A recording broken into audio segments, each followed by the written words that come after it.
Assalamu alaikum students, my name is Babar Gulab and I am your biology teacher of grade 9th.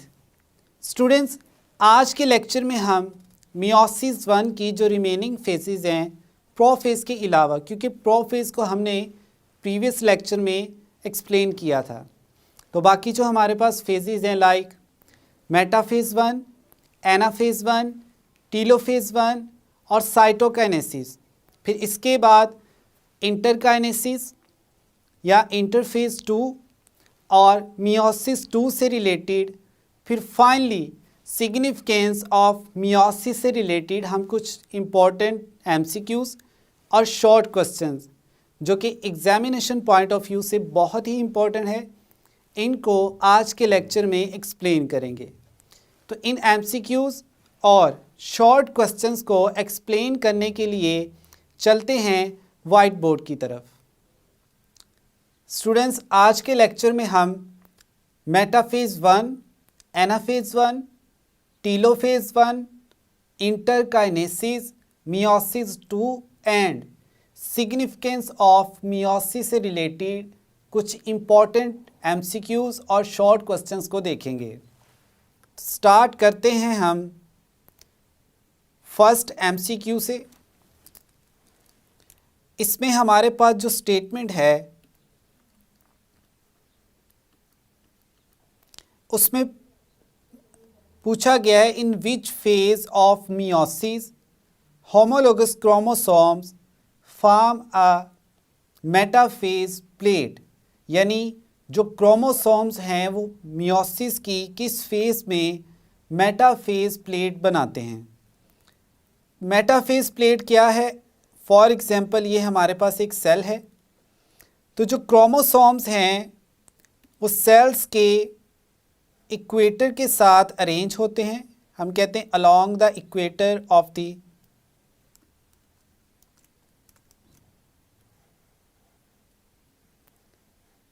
The equator of the cell.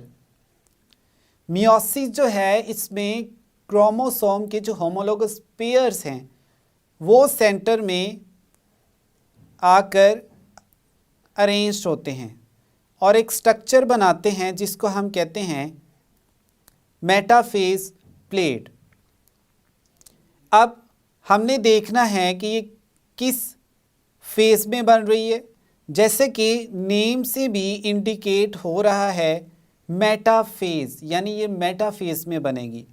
तो option A जो है वो हमारा answer नहीं है, B हमारा answer हो सकता है, सी भी नहीं है और डी भी नहीं।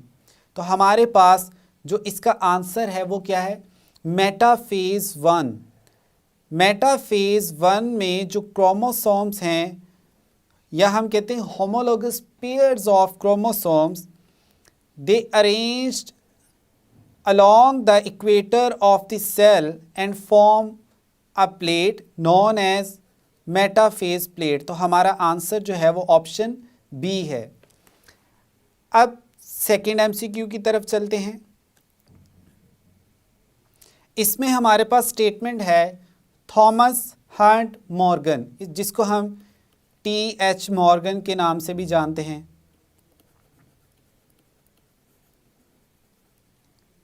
observed crossing over in Drosophila melanogaster।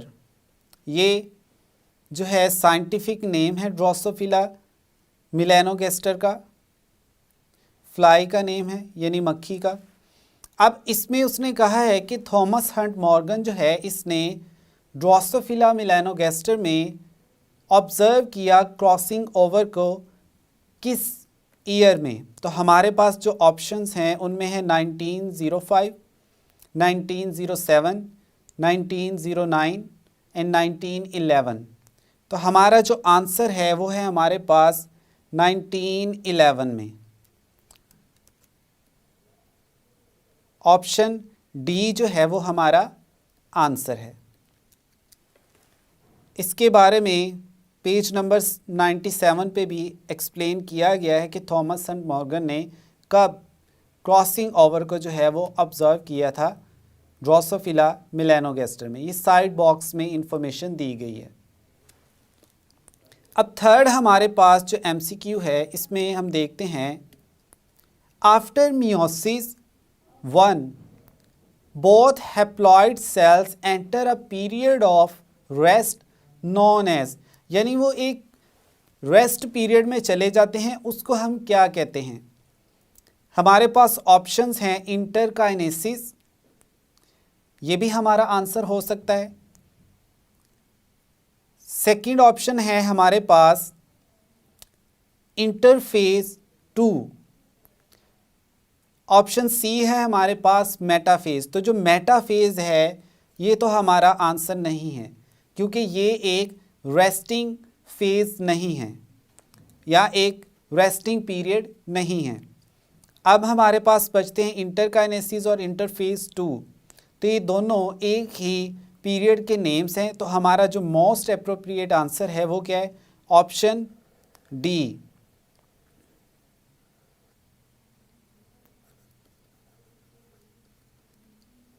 अब ये जो हमारे पास इंटरकाइनेसिस है या इंटरफेज 2 है, इसमें कोई सिंथेसिस वगैरह नहीं होती। लाइक क्रोमोसोम जो है हम कहते हैं उनको फर्दर जो है डुप्लीकेट नहीं किया जाता या उनकी कॉपीज़ जो हैं वो प्रोड्यूस नहीं होती। इसमें जस्ट सेल जो है वो शॉर्ट पीरियड के लिए स्टे करता है और इसके बाद मियोसिस 2 के थ्रू अगेन सेल जो हैं वो डिवाइड करते हैं और टोटल जो है 4 हैप्लॉइड सेल्स प्रोड्यूस होते हैं।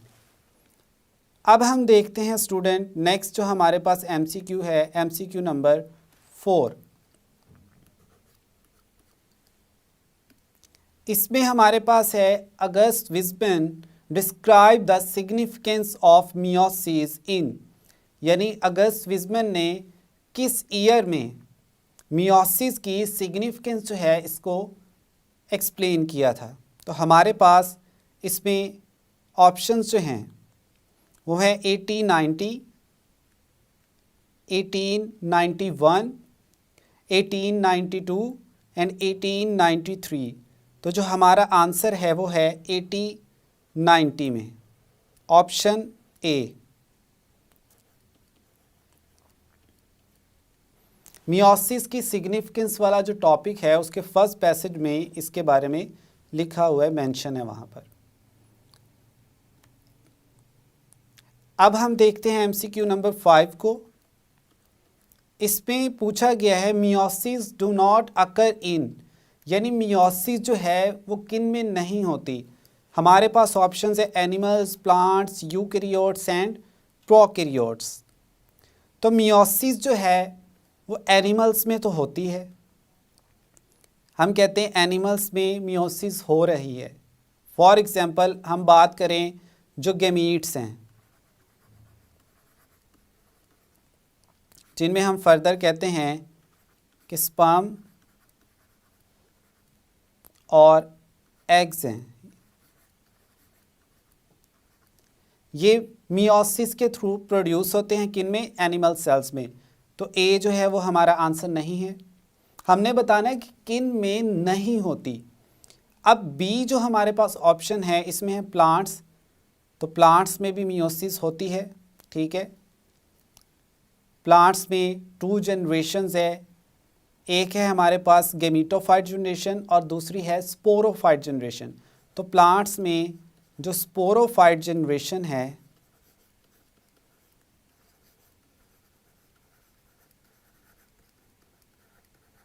उसमें मियोसिस होती है। अब बी भी हमारा आंसर नहीं है, सी ऑप्शन है यूकैरियोट्स।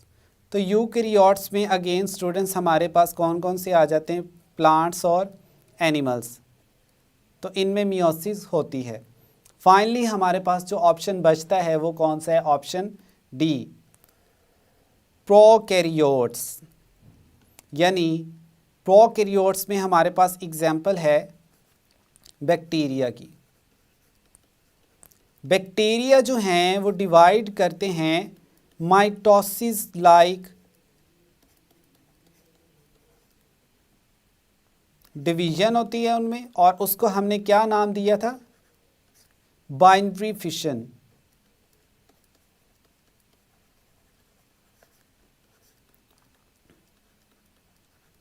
तो हमारा जो आंसर है वो है ऑप्शन डी, यानी प्रोकैरियोट्स में मियोसिस का प्रोसेस नहीं होता।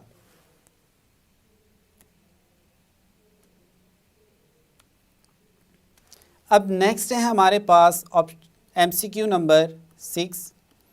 इसमें है the abnormal separation of homologous chromosomes during interphase 1 of meiosis. यानी जो क्रोमोसोम्स हैं, होमोलोगस क्रोमोसोम्स, हम बात करते हैं कि एनाफेज में वो अपने अपने रिस्पेक्टिव पोल्स की तरफ मूव करते हैं। जो स्पिंडल फाइबर्स हैं वो क्रोमोसोम्स को एक पुलिंग फोर्स के थ्रू खींचते हैं और सेंट्रोसोम्स की तरफ मूव करवाते हैं। लेकिन अगर किसी वजह से ये जो क्रोमोसोम्स हैं इनकी सेपरेशन जो है वो प्रॉपर ना हो, यानी एबनॉर्मल हो, तो उस फिनोमिना को हम क्या कहेंगे? हमारे पास है फर्स्ट ऑप्शन डिसजंक्शन, ये हमारा आंसर हो सकता है। नेक्स्ट है हमारे पास ऑप्शन बी, जिसमें है नॉन डिसजंक्शन। थर्ड है हमारे पास सिनेप्सिस। तो सिनेप्सिस जो है इसमें तो हम कहते हैं कि क्रोमोसोम जो है वो प्रोफेज 1 में लाइन अप होते हैं, तो ये तो हमारा आंसर नहीं है। क्रॉसिंग ओवर जो है इसमें हम कहते हैं कि क्रोमोसोम जो हैं होमोलोगस क्रोमोसोम पेयर, उनके जो नॉन सिस्टर क्रोमेटिड्स हैं वो अपने सेगमेंट्स को एक्सचेंज करते हैं by the process known as crossing over, तो ये भी हमारा आंसर नहीं है। अब डिसजंक्शन और नॉन डिसजंक्शन। डिसजंक्शन हम कहते हैं कि क्रोमोसोम जो हैं वो सेपरेट हो रहे हैं और अपने अपने रिस्पेक्टिव पोल्स की तरफ जा रहे हैं। तो डिसजंक्शन का जो प्रोसेस है वो क्या होता है? नॉर्मल होता है, तो ये भी हमारा आंसर नहीं है। फाइनली हमारे पास जो ऑप्शन बचता है वो है ऑप्शन बी, नॉन डिसजंक्शन। नाम से ही इंडिकेट है कि जो क्रोमोसोम्स हैं वो प्रॉपरली सेपरेट नहीं होते और अपने अपने रिस्पेक्टिव पोल्स की तरफ मूव करते हैं। यानी हो सकता है कि एक तरफ पर जो क्रोमोसोम्स है वो ज़्यादा चले जाएं और दूसरी तरफ कम। तो हमारा आंसर क्या है? बी,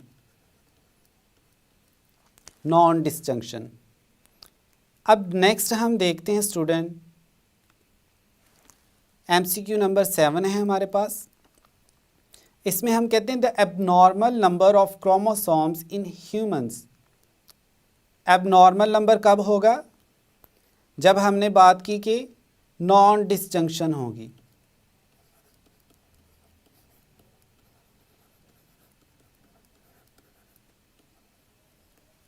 अब ह्यूमंस में जो नॉर्मल क्रोमोसोम नंबर है वो कितना है? 46।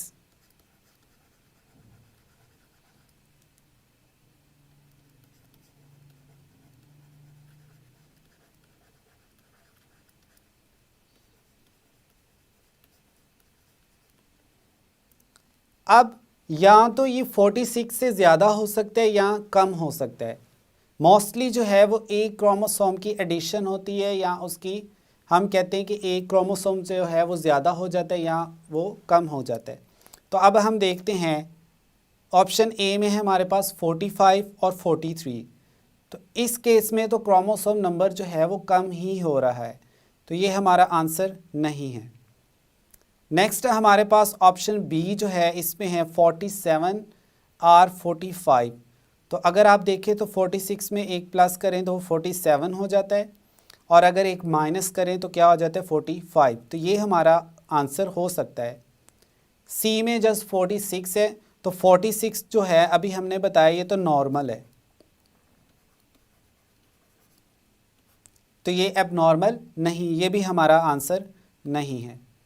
फाइनली हमारे पास 23 होमोलोगस पेयर्स का लफ्ज़ है स्टूडेंट यहाँ पर। तो 23 प्लस 23, तो टोटल ये कितने हो जाएंगे? 46। तो ये भी क्या है? नॉर्मल है। तो हमारा अब आंसर कौन सा होगा?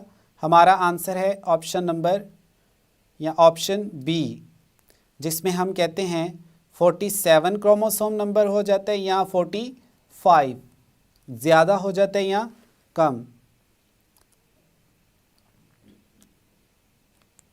अब नेक्स्ट हमारे पास है स्टूडेंट्स MCQ नंबर 8।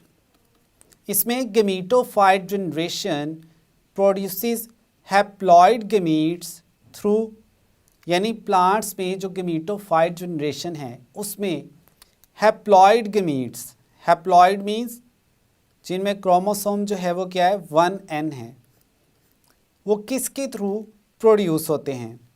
मियोसिस के थ्रू, माइटोसिस के थ्रू, ग्राफ्टिंग के थ्रू या फ्रेगमेंटेशन। अब इसमें हम देखते हैं ग्राफ्टिंग को पहले। ग्राफ्टिंग जो है इसको हम कहते हैं कि प्लांट्स का एक पार्ट कट किया और दूसरे पे लगा दिया, ठीक है।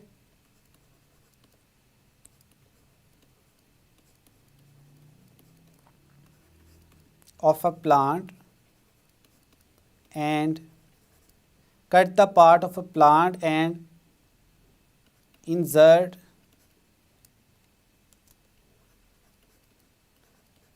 on another plant।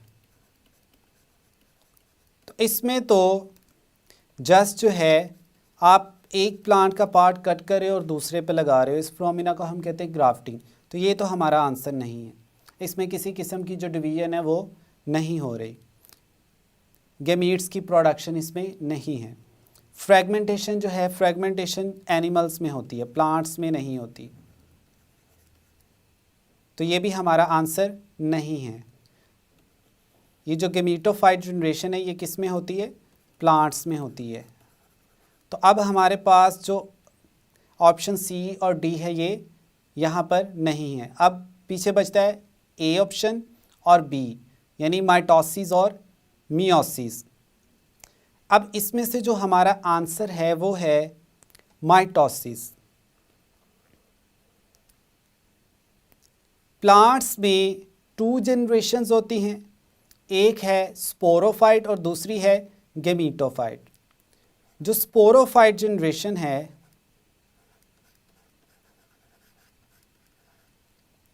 इसमें स्पोर्स प्रोड्यूस होते हैं और जो स्पोर्स होते हैं वो क्या होते हैं? Haploid, mostly haploid. अब इन स्पोर्स से फर्दर जो गेमीट्स बनते हैं, लाइक हम कहते हैं मेल गेमीट्स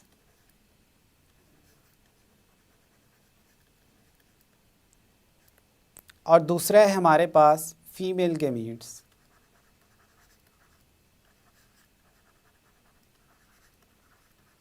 अब स्पोर जो है उसमें ऑलरेडी क्रोमोसोम नंबर क्या है? हाफ है। तो अब ये माइटोसिस के थ्रू ही डिवाइड करेंगे क्योंकि इसमें फर्दर जो है क्रोमोसोम नंबर रिड्यूस नहीं किया जा सकता। तो यहाँ पर क्या होती है? माइटोसिस होती है। तो हमारा आंसर क्या है स्टूडेंट्स? Mitosis, option A. यहाँ तक स्टूडेंट्स हमने बात की एमसीक्यूज़ के पॉइंट ऑफ व्यू से। अब हम देखते हैं शॉर्ट क्वेश्चंस के पॉइंट ऑफ व्यू से।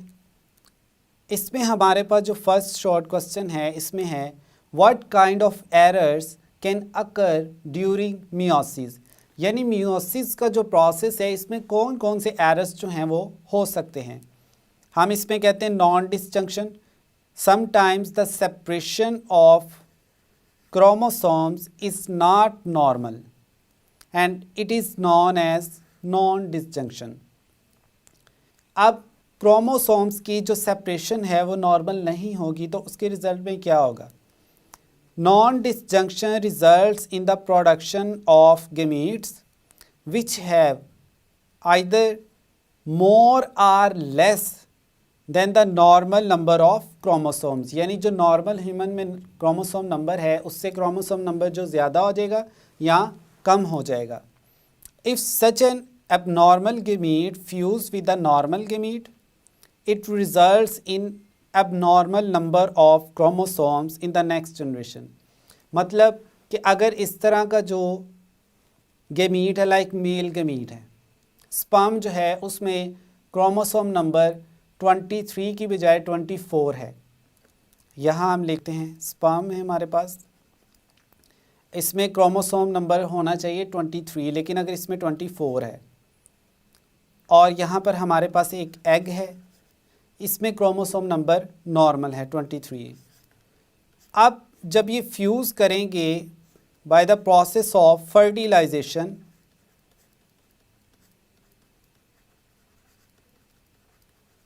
तो नेक्स्ट जो नया ऑफस्प्रिंग होगा या जाइगोट होगा उसमें क्रोमोसोम नंबर स्टूडेंट्स टोटल कितना हो जाएगा 47।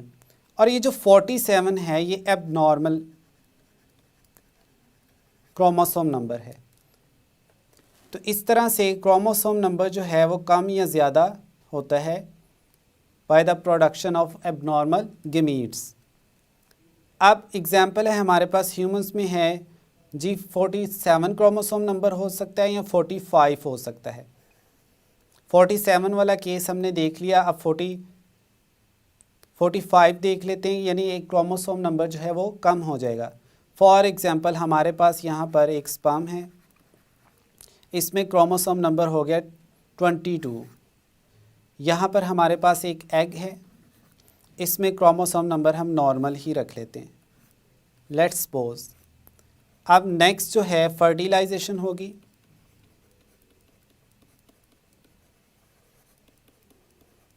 और फर्टिलाइजेशन के बाद जो न्यू जाइगोट बनेगा इसमें क्रोमोसोम नंबर जो है वो कितना रह जाएगा 45। तो इस तरह से एबनॉर्मल स्पर्म जो है उसकी प्रोडक्शन की वजह से नेक्स्ट हमारे पास जो जाइगोट बनता है उसमें क्रोमोसोम नंबर भी क्या होता है एबनॉर्मल, और इसकी रीज़न क्या है नॉन डिसजंक्शन। यहाँ तक स्टूडेंट्स आज का हमारा जो लेक्चर था वो कंप्लीट हुआ। स्टूडेंट्स आज के लेक्चर में हमने जो एमसीक्यूज़ और शॉर्ट क्वेश्चंस एक्सप्लेन किए ये एग्जामिनेशन पॉइंट ऑफ व्यू से बहुत ही इम्पोर्टेंट है। इनको आपने अच्छे से रिवाइज भी करना है और याद भी रखना है। मिलते हैं नेक्स्ट लेक्चर में। अल्लाह हाफिज़।